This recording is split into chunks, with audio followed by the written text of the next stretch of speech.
You really think this old man can help you? The voice was sharp, cutting through the hum of confusion. The young technician, Sergeant Davis, stood with his arms crossed, a smug look on his face as he eyed the man who had just walked into the chaotic garage. John Matthews, 75 years old, a worn figure in faded jeans and a jacket that had seen better days, simply stood there, his calm eyes surveying the disarray before him. His presence was like an anchor in the storm of the crew's frustration. The garage was a mess, tools scattered, machines half-assembled, and no clear way forward. The team of young soldiers was stuck. Every attempt to fix the equipment had failed, and they were running out of options. But John was not just any old man. He had seen more battlefields than most could even imagine. His silence spoke volumes. He didn't need to shout or explain. He simply observed, feeling the pulse of the room, the weight of the task. We've tried everything, old man. What do you think you can do that we can't? Sergeant Davis continued, his words dripping with condescension. John's gaze never wavered. He was used to this. Used to being underestimated. It was the story of his life. He'd been a mechanic, a soldier, a survivor. And this?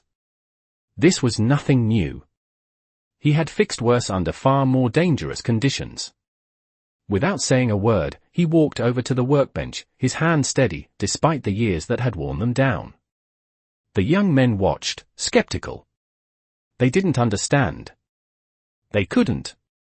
They didn't know who John was, what he had done, or the things he had fixed when their sophisticated tools and technology had failed. As he worked, the noise of the garage seemed to fade away. Everything was quiet, save for the soft sound of metal against metal. He wasn't in a garage anymore. He was back in the heat of the battlefield, fixing engines in the dead of night, repairing what others had deemed impossible. Flashbacks hit him in waves. The jungles of Vietnam, the cold steel of a Huey helicopter, the steady rhythm of his hands working under pressure. Those were the moments that had shaped him. The men around him had no idea what he was capable of, but soon they would. Slowly, methodically, he worked. His movements were fluid, practiced. Each one precise. The tools he used were simple, nothing fancy. But his hands were anything but. He had fixed more complicated machinery than this. Slowly, the machine began to hum to life. The young soldiers exchanged glances, unsure of what they were seeing. The hum grew louder, the engine turning over. It started. The garage was silent for a moment, then a collective breath was taken. How did you do that? Sergeant Davis asked, his voice quiet now, tinged with awe. John wiped his hands on his jacket and looked up. His eyes, clear and steady, met theirs. Experience, he said simply. No need to explain further. They would learn in time. They would learn that sometimes the old ways, the simple ways, the things that didn't rely on the latest technology, were the most effective. The garage was still. The tension that had filled the room moments ago was gone. In its place, a quiet respect hung in the air. John Matthews had proven something far more important than fixing a machine. He had shown them that true skill couldn't be measured by age or by the tools in your hand. It was measured by the hands that wielded them. The room was still. The hum of the engine echoed through the empty garage, the noise sharp and crisp against the silence that had descended. John Matthews stood there, his hand still at his side, his eyes scanning the machines that had once seemed like insurmountable obstacles. He could hear the soft footsteps behind him. Sergeant Davis had stepped forward, hesitating for a moment before he spoke again. You really did it, didn't you? You fixed it. But how? The question lingered in the air, heavier than the weight of the garage equipment. John turned to face the young sergeant. His expression was calm, unbothered by the astonishment in Davis's voice. It's not about the tools, John said quietly, his voice low but firm. It's about knowing the machine. Understanding how it thinks, what it needs. Davis frowned, still unsure.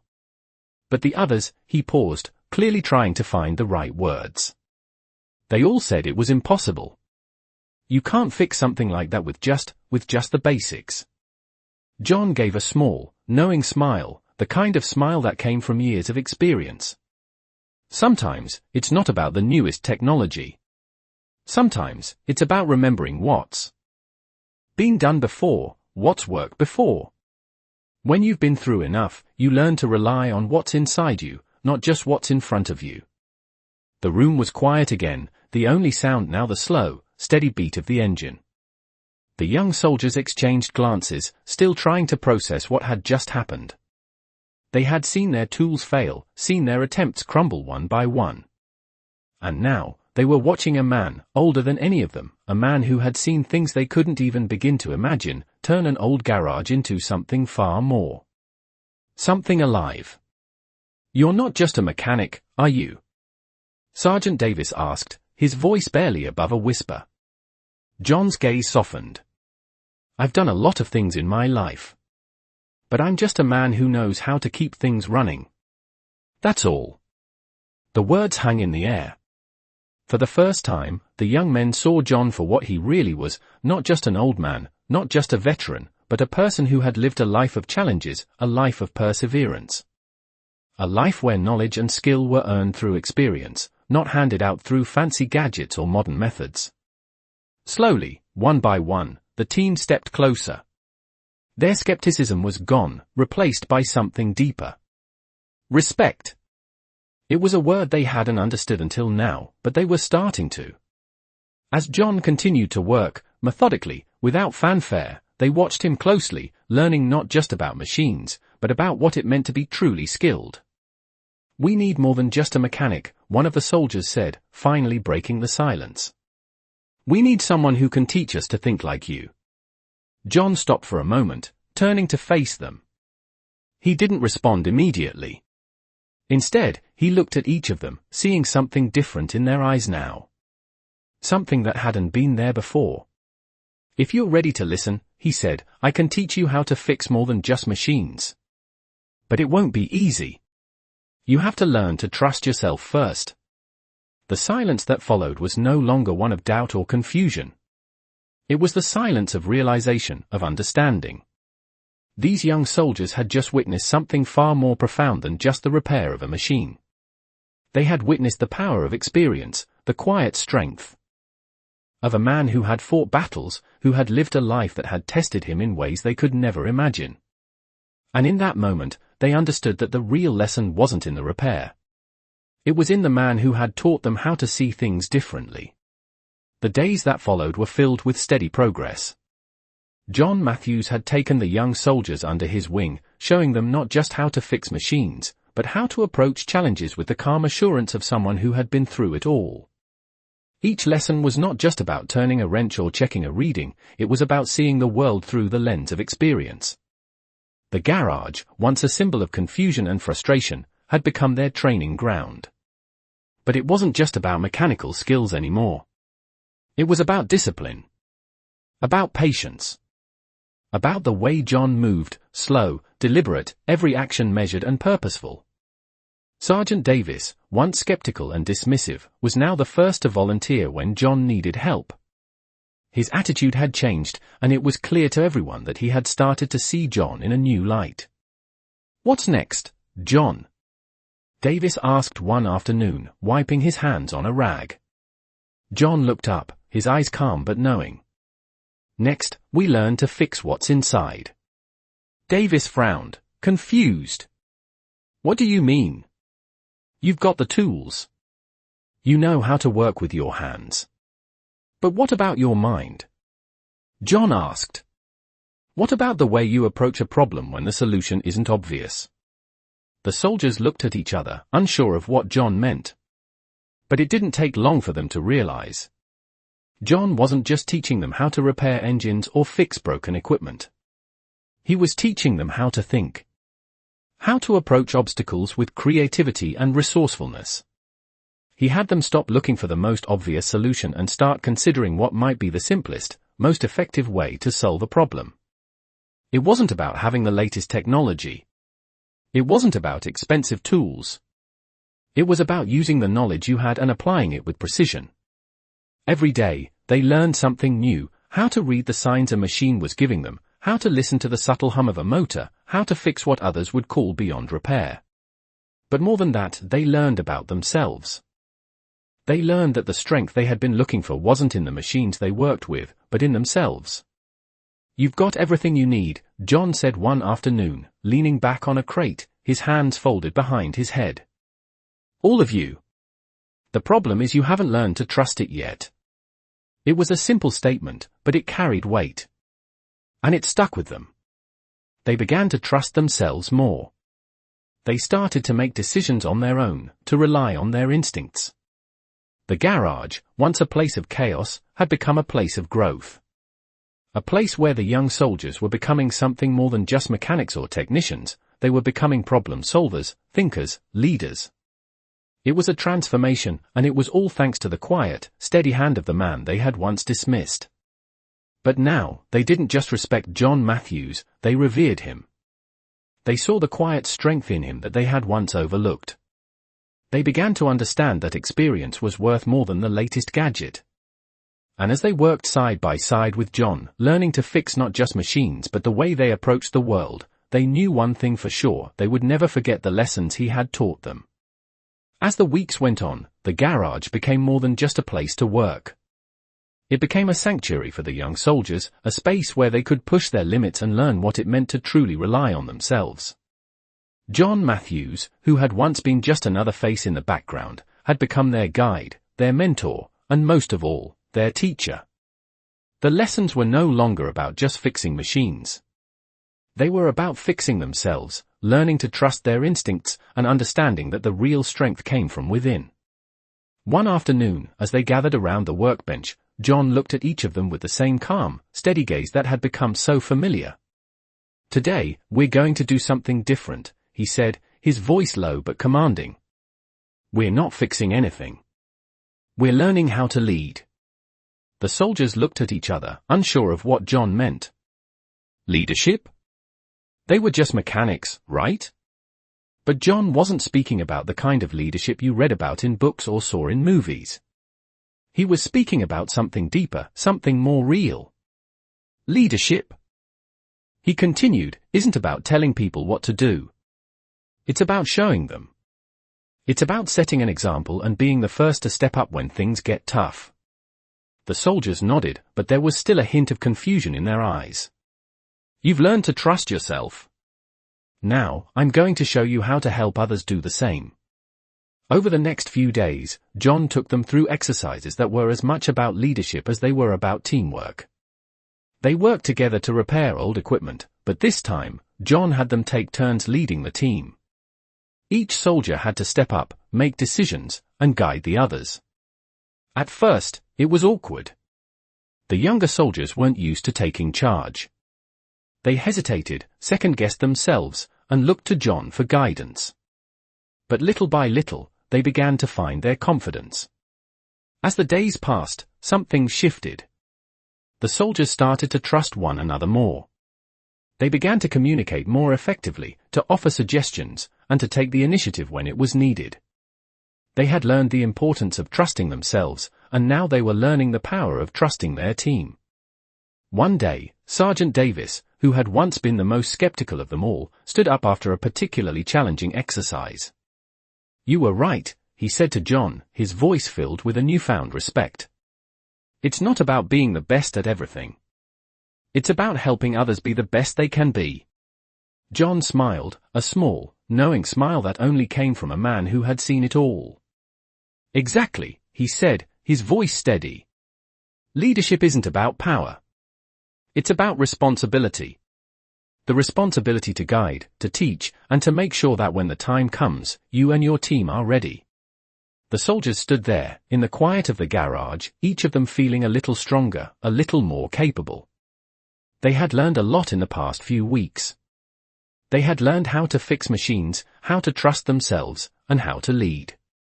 But most importantly, they had learned something that would stay with them long after they left the garage.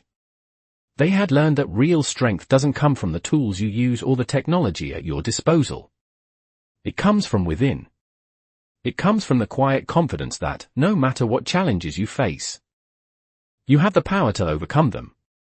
And as they looked at John, standing there with his calm, steady presence, they knew they were ready for whatever came next. It was a cool morning when they gathered again, the young soldiers standing around the workbench, eyes focused on John Matthews. The garage had become a second home for them, a place of learning, growth, and discovery. Each of them had changed in ways they couldn't quite put into words, but the difference was noticeable. Their posture was straighter, their movements more confident, and there was a certain calmness in their demeanor that hadn't been there before. John had taught them a lot, but there was still something more he wanted to show them. "Today's different," he said, looking at each of them. "We've learned how to fix things, how to lead, and how to trust ourselves. But there's one last thing we need to talk about." The soldiers exchanged glances, wondering what John meant. He had taught them many skills, but what more could there be? "We focused a lot on the technical side, the practical skills. But what happens when things don't go according to plan? What happens when everything falls apart?" John asked, his tone steady. The group fell silent, the question hanging in the air. They had all experienced failures before, but hearing John put it into words made them realize how much they had yet to face. "We've all had our fair share of mistakes," John continued. "But the key is how you handle them. It's about knowing that failure isn't the end. It's just part of the process." He paused, letting the words sink in. "You can't be afraid of failure. You have to learn to pick yourself up, learn from it, and move forward. That's how you grow." The young soldiers stood there, absorbing every word. They had learned so much from John, but now they were beginning to understand the true meaning of resilience. It wasn't just about fixing machines or leading a team. It was about understanding that setbacks were a natural part of life, and how you responded to those setbacks defined who you were. "We're going to make mistakes. We're going to face challenges. But it's how we handle those moments that will set us apart," John said, his voice firm. "You've all got the potential to be great, but it's up to you to keep going when things get tough." As the soldiers listened, something shifted within them. They had always been focused on success, on doing things right the first time. But now, they were beginning to see the value in learning from their failures, in accepting that mistakes didn't make them weak, they made them stronger. They spent the rest of the day working, but the atmosphere had changed. It wasn't just about fixing machines anymore. It was about tackling problems head-on, knowing that no matter how hard things got, they had the tools to overcome them. By the end of the day, the garage was quiet. The soldiers stood together, looking around at the space they had transformed, not just physically, but mentally. They had come so far from where they had started, and they knew that the lessons John had taught them would stay with them for the rest of their lives. John stood at the back of the room, watching them with a quiet pride.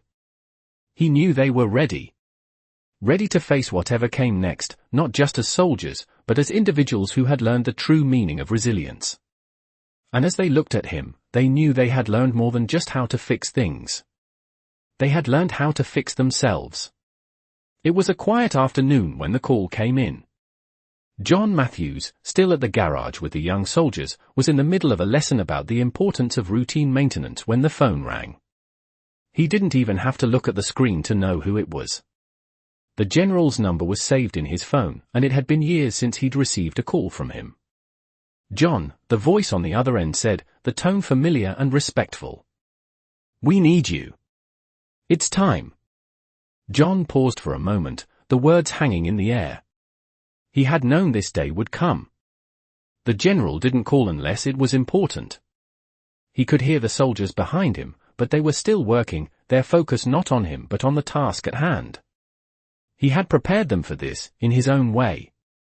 He had taught them more than just how to fix things. He had taught them how to trust their instincts, how to face challenges head-on, and how to keep moving forward. No matter what. "I'm ready," John said, his voice steady. There was no hesitation. He had never backed down from a challenge before, and he wasn't about to start now. The general on the other end of the line gave a small sigh of relief. "We've got a mission. I need you to come in." This isn't like the old days, but we need someone who knows how to lead, how to think on their feet. John nodded, even though the general couldn't see him. I'll be there, he said simply. He hung up the phone and turned to face the soldiers. They had already begun to notice the shift in his demeanor. What's going on, John? Sergeant Davis asked, stepping forward, his tone concerned. I'm going to have to leave, John said, his voice firm but gentle. But you've learned everything you need to know. You're ready for what's next. The room was quiet for a moment, the weight of the words settling in. John had been more than just a teacher to them. He had been a guide, a mentor, someone who had shown them the strength of experience, the power of resilience. They had come a long way under his watch. We'll be fine, Sergeant Davis said after a beat, his voice confident. You taught us well, John. John gave a small smile, a sense of pride swelling in his chest. I know you will. He turned to gather his things, preparing to leave. The soldiers watched him, a mixture of admiration and respect in their eyes. They had seen him fix machines, lead them through difficult lessons, and teach them the value of failure. Now, they were seeing him leave, and they knew that it wasn't the end, it was just another part of the journey. As John walked out of the garage for the last time, he felt a sense of peace. He had done what he set out to do. He had taught them more than just how to repair things. He had taught them how to fix themselves. They were ready. And so was he. John Matthew sat in the quiet of his truck, the engine idling softly as he stared out the windshield. The familiar, rugged landscape of the military base stretched out before him, but it felt different now. It had been years since he had last walked these grounds, but the memories, the faces, the experiences, all of them came flooding back. He had made a decision, one that would change everything for him and the soldiers he had left behind. He had come full circle. It wasn't the same mission, but the need was still there. The call had come for him to step back into a world he thought he had left behind, a world where his skills and experience would be needed once again. But now, as he sat in his truck, waiting for the signal to move forward, John didn't feel nervous. He felt calm. He felt ready. The training, the lessons, the quiet work in the garage, it had all led him to this moment. He wasn't just a man who fixed things anymore. He was a man who knew how to lead, how to inspire, how to make things work, no matter the circumstances. As he stepped out of the truck, the weight of his decision settled over him, but it didn't weigh him down. It was a weight he had carried before, and he knew how to bear it. The soldiers who had once looked to him for guidance had grown in their own ways, but John knew they still had a lot to learn. And that's where he came in. The base had changed over the years, but the core of what made it strong had remained the same. It was a place where people came to test themselves, to push their limits, and to grow. And John had come back to help them do just that. As he walked toward the building where the meeting was being held, he noticed the younger soldiers, the ones who had trained with him in the garage, were stationed nearby, their eyes following him as he passed.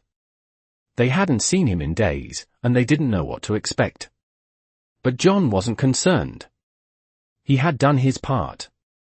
They were ready, even if they didn't know it yet. They had learned to trust themselves, to rely on each other, and to accept that failure was just another step toward success. He had given them the tools they needed to move forward.